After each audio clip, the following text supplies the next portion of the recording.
আল্লাহর ওলিদের কারামতি কখনো মিথ্যা হতে পারে না। আজ থেকে কিছু কম বেশি 450 বছর আগের কথা বলছি। 450 বছর আগে হারামাইন শরীফাইন খানায়ে কাবার ইমাম, নাম তার হলো হযরতে মোল্লা আলী কারি হানাফি রাহমাতুল্লাহ আলাইহি। তিনি তানার কিতাবে উল্লেখ করেছেন বড় পীর হযরতে আব্দুল কাদের জিলানী রাহমাতুল্লাহ আলাইহি তিনি তানার হুজরার ভিতরে বসে আছেন। হযরতে মোল্লা আলী কারি হানাফি রাহমাতুল্লাহ আলাইহি ইনি যে জাতীয় একজন মানুষ নয়, ইনি হলেন খানায়ে কাবা শরীফের ইমাম ছিলেন। আজ থেকে কিছু কম বেশি 450 বছর আগে তিনি খানায়ে কাবা শরীফের ইমামতি করলেন। এই মোল্লা আলী কারি হানাফি রাহমাতুল্লাহ আলাইহি তিনি একটা তাফসীরের কিতাব লিখেছেন। সেই নাম হলো তাফসীরে কুরতুবী। হুজুর আমার তানার কিতাবে বর্ণনা করেন আল্লাহর ওলি হযরতে বড় পীর আব্দুল কাদের জিলানী রাহমাতুল্লাহ আলাইহি যিনি পীরদের সরদার, যিনি ওদের লিডার হযরতে বড় পীর আব্দুল কাদের জিলানী আল বাগদাদী হুজুর আমার নিজের হজদার ভিতরে বসে আছেন।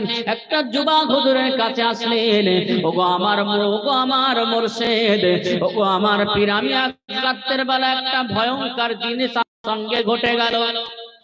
আল্লাহর ওলি বলেছিলেন, এ আমার মুরিদ বলো বাবা কি তোমার হলো, এত কেন পেরেশান হয়ে আছো, এত কেন চিন্তিত হয়ে আছো? ওই সময় মুরিদটা বলেছিলেন, ওগো আমার মুর্শিদ, ওগো আমার পীর, আজ রাতে আমি একাধবার নয়, আমি 70 বার আমার স্বপ্ন দোষ হয়েছে। 70 বার স্বপ্ন দোষ হওয়ার পরে ফজরের আজান হয়ে গেল, আমি নামাজ পড়ে আপনার দরবারে আসলাম। আল্লাহর ওলি ওই সময় বলেছিলেন, বাবা ছেলে, তুমি জানতে চাও তোমার 70 বার স্বপ্ন দোষ হওয়ার কারণটা কি? ওই সময় যুবকটা বলেছিলেন, ওগো আমার পীর, ওগো আমার মুর্শিদ, আমি জানতে চাই এক রাতে কেন আমার 70 বার স্বপ্ন দোষ হলো। এই কথাটা লিখেছেন কে? হযরতে মোল্লা আলী কারি হানাফি রাহমাতুল্লাহ আলাইহি তিনি ছিলেন কাবা শরীফ হারামাইন শরীফের ইমাম সাহেব। তিনি এই কথাটা তানার কিতাবে নোট করেছেন। আল্লাহর ওলি হযরতে বড় পীর কিবলা রাহমাতুল্লাহ আলাইহি হুজুর আমার মুরাকাবায় বসে গেলেন। আল্লাহর ওলি আরশ মুআল্লার দিকে তানার নজর গেল। প্রত্যেকটা মানুষের নামের একটা করে লিস্ট আছে আরশ মুআল্লায়। আল্লাহর ওলি হযরতে বড় পীর আব্দুল কাদের জিলানী আল বাগদাদী হুজুর আমার ওই যুবকের নামের লিস্টটা তালিকাটা আলগা করে দেখেন। ওই যুবকের নামের তালিকা যখন দেখেন আল্লাহর ওলি দেখলেন ওই যুবক দুনিয়ার জমিনে 70 বার জিনা করবে এবং 70 বার জিনা করার পরে আমার আল্লাহ তাকে জিনাকারী হিসাবে তানার আযাবে গজবে জাহান্নামের ভিতরে তানাকে নিক্ষেপ করবে। আল্লাহর ওলি হযরতে বড় পীর আব্দুল কাদের জিলানী আল বাগদাদী হুজুর আমার যখন দেখলেন ওই যুবকটা 70 বার জিনা করার পরে আমার আল্লাহ তাকে জাহান্নামে নিক্ষেপ করবে, ঠিক সেই মুহূর্তে আল্লাহর ওলি হযরতে বড় পীর আব্দুল কাদের জিলানী আল বাগদাদী হুজুর আমার আল্লাহর কাছে দুহাত তুলে দোয়া চাইলেন, ওগো আমার আল্লাহ, ওগো আমার মাওলা, আমার একজন মুরিদ জাহান্নামে যাবে জিনা করে, আমি তার মুর্শিদ, আমি তার পীর কেমন করে মেনে নিতে পারি? ওগো আমার আল্লাহ, আপনি একটা রাস্তা বার করেন। আমার আল্লাহ হযরতে বড় পীর আব্দুল আল বাগদাদী হুজুরের দোয়াটা কবুল করে নিলেন। আল্লাহর ওলি যুবককে বলেছিলেন, বাবা যুবক শুনে রেখে দাও, এ যুবক জেনে রেখে দাও, তুমি দুনিয়ার জমিনে 70 বার জিনা করে আল্লাহর আযাবে জাহান্নামে তোমাকে নিক্ষেপ হতে হতো। আমি তোমার পীর আল্লাহর দরবারে যখনই দোয়া চাইলাম আমার আল্লাহ আমার দোয়াটা কবুল করে নিলেন। সেই জন্য আমার আল্লাহ তোমাকে 70 বার জিনা করার পরিবর্তে আমার আল্লাহ তোমাকে 70 বার স্বপ্ন দোষ দিয়ে ওই 70 বার জিনা করার গুনাহটা আমরা মাফ করি। সর্বপ্রথমে ভারতবর্ষের জমিনে যিনি কালেমা প্রচার করেছিলেন, যিনি ইসলামের দাওয়াত দিয়েছিলেন, আজ আমাদের মাথায় টুপি মুখে দাঁড়িয়ে জানার ওসিলায় আমরা পেয়েছিলাম তিনি কোনো অন্য কেউ নয়, তিনি আহলে হাদিস বলে কেউ ছিলেন না, তিনি ছিলেন হযরত খাজা মাইনুদ্দিন চিশতি রাহমাতুল্লাহ আলাইহি। হিন্দুস্তানের জমিনে সর্বপ্রথম তিনি কালেমার দাওয়াত দিয়েছিলেন, বলেন সুবহানাল্লাহ। সেই খাজা বাবা রহমাতুল্লাহ আলাইহির দরবারে আমরা যাই কি যাই না? খাজা হুজুরকে আমরা মানি কি মানি না? যারা আমরা পীরপন্থী আছি, যারা পীর সাহেব হুজুরদের মানি, সবাই খাজা হুজুরকে মানে এবং সেই দরবারে যায়। সর্বপ্রথম তিনি ভারতবর্ষের জমিনে কালেমার দাওয়াত দিয়েছিলেন। সর্বপ্রথম তিনি ভারতবর্ষের জমিনে মানুষের মাথায় টুপি কিভাবে উঠবে, টুপি কিভাবে উঠবে, দাড়ি কিভাবে রাখবে, এই চিন্তা চেতনা তিনি করেছিলেন। আল্লাহর রাসূল মদিনা শরীফ থেকে হযরত খাজা মাইনুদ্দিন চিশতি রাহমাতুল্লাহ আলাইহিকে এই ভারতের জমিনে আমার রাসূলুল্লাহ পাঠিয়েছিলেন, বলেন না সুবহানাল্লাহ। এই জন্য আল্লাহর রাসূলের সাহাবে, আল্লাহর রাসূলের যারা অনুসরণ করবে এবং আল্লাহর রাসূলের সাহাবীদের যারা অনুসরণ করবে, আল্লাহর নবী বললেন আসহাবিকান নুজুম, আমার একটা একটা সাহাবা একটা একটা উজ্জ্বল নক্ষত্র, তাদেরকে যারা অনুসরণ করবে তারা এক একজন আল্লাহ ওয়ালা তৈরি হয়ে যাবে, বলেন না সুবহানাল্লাহ। এই জামান যুবকেরা, আল্লাহর ওলিদের কারামাত কখনো মিথ্যা হতে পারে না। আমরা কোন মানুষের কথায় কান দেব না, কোন ভণ্ডদের কথায় কান দেব না। আমরা আহলে সুন্নাতুল জামাতের অনুসারী, আমাদের আকীদা এক জায়গায় থাকবে, আমাদের মানহাজ কখনো আলাদা হতে পারে না। আল্লাহর ওলি হযরত ইব্রাহিম বিন আদম রাহমাতুল্লাহ আলাইহি লম্বা চওড়া ইতিহাস বাবা, আমি সংক্ষেপে বোঝানোর জন্য বলছি তিনি কেমন আল্লাহর ওলি ছিলেন। হযরত ইব্রাহিম বিন আদম রাহমাতুল্লাহ আলাইহি একবার গভীর ঠান্ডার সময় একটা জঙ্গলে গুহার ভিতরে তিনি অবস্থান করলেন আল্লাহর ইবাদতের জন্য, আল্লাহকে রাজি খুশির জন্য। আল্লাহর ওলি হযরত ইব্রাহিম বিন আদম রাহমাতুল্লাহ আলাইহি ইনি কিন্তু আল্লাহ ওয়ালা হওয়ার আগে বলকের বাদশা হিসাবে তিনি পরিচিত ছিলেন। তিনি ছিলেন বলকের বাদশা।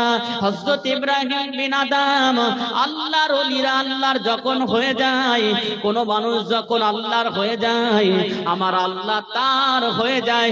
শুধু আমার আল্লাহ একা তার হয় না, গোটা মাখলুককে আমার আল্লাহ তার বানিয়ে দেয়, বলেন সুবহানাল্লাহ। আল্লাহর ওলি হযরত ইব্রাহিম বিন আদম গভীর রাতের বেলা ঠান্ডার সময় গুহার ভিতরে আল্লাহ ওয়ালা আল্লাহর ইবাদতে মশগুল, আল্লাহর নামাজে মশগুল, আল্লাহর সিজদায় মশগুল।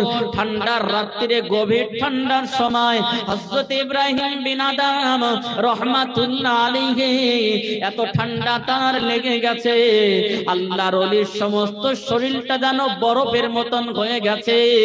আল্লাহর ওলি মনে মনে মনে মনে ভাবতে আরম্ভ করলেন, আমার আল্লাহ যদি সময় আমাকে একটু গরমের ব্যবস্থা করে দিতেন, আমি ইব্রাহিম বিন আদম রাহমাতুল্লাহ আলাইহি তাহলে সারাটা রাত আল্লাহর ইবাদতে সুন্দরভাবে পার করে দিতে পারতাম।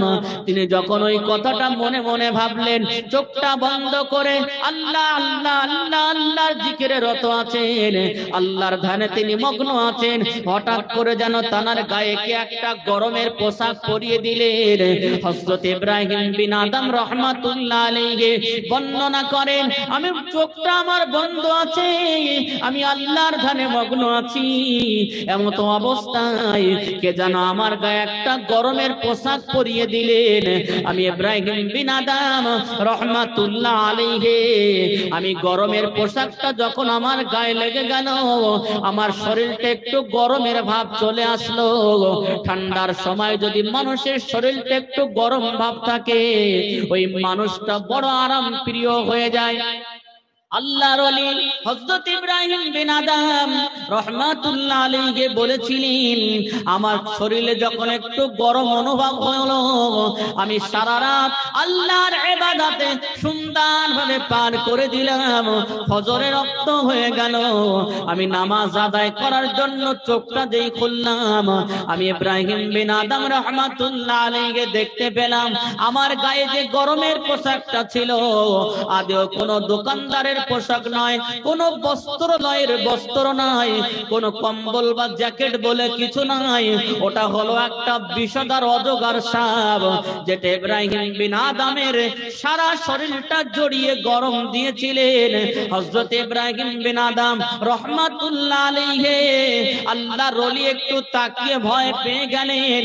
আল্লাহর কাছে দুটো হাত তুলে বললেন, আল্লাহ আপনি, আমি যাকে গজব মনে করি, আমি যাকে গজব মনে করি, আল্লাহ তাকে তো আপনি আমাকে রহমত স্বরূপ পাঠিয়ে দিলেন।